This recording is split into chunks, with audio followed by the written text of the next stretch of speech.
Assalamu alaikum, brothers and sisters. Have you ever felt bored and dumb, empty like a plastic bag? Have you ever wondered how to gain real knowledge and save yourself from stupidity? Today is your day, my friend, because Aristotle will explain to you how knowledge can be reached. Pay careful attention and listen closely. Maybe at the end of this video, you will be less stupid, inshallah. Hi fellows, let me introduce myself to you. I'm Aristotle.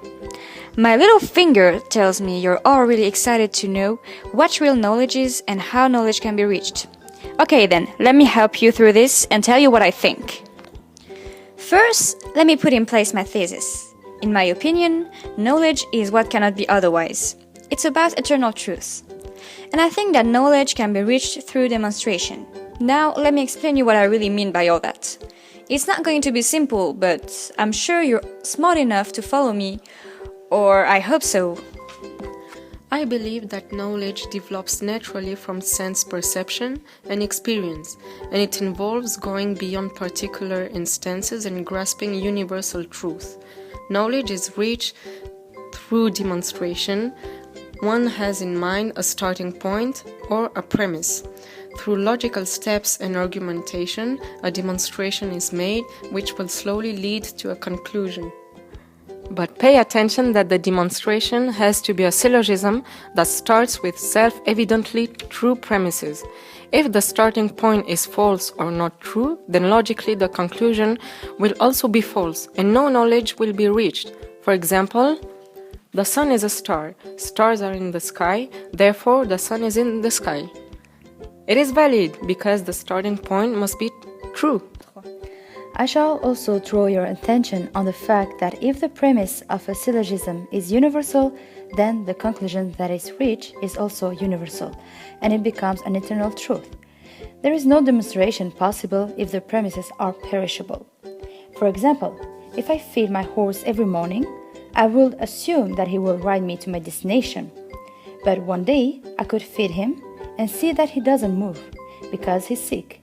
Therefore, the fact that I feed my horse every morning doesn't mean he will bring me to my destination. Now, how do we even reach the starting points? Are premises innate in us?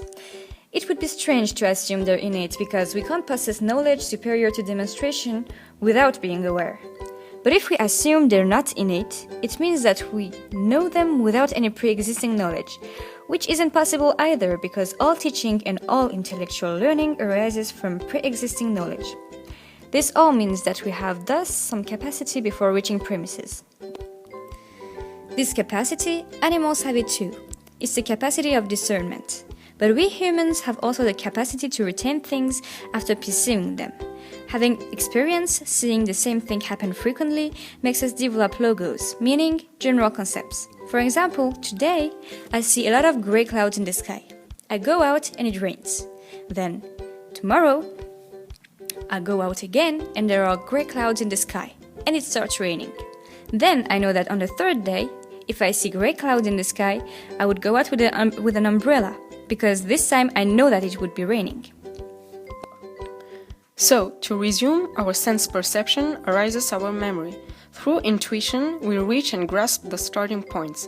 By doing or seeing the same thing happen frequently, we gain experience, and through induction, we reach the starting points of the steps towards learning a skill or a knowledge.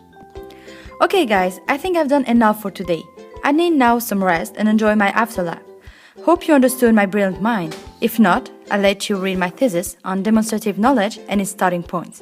If you are still in trouble, ask your teacher. He's there for that. So, my brothers and sisters, this is the end of our lesson today.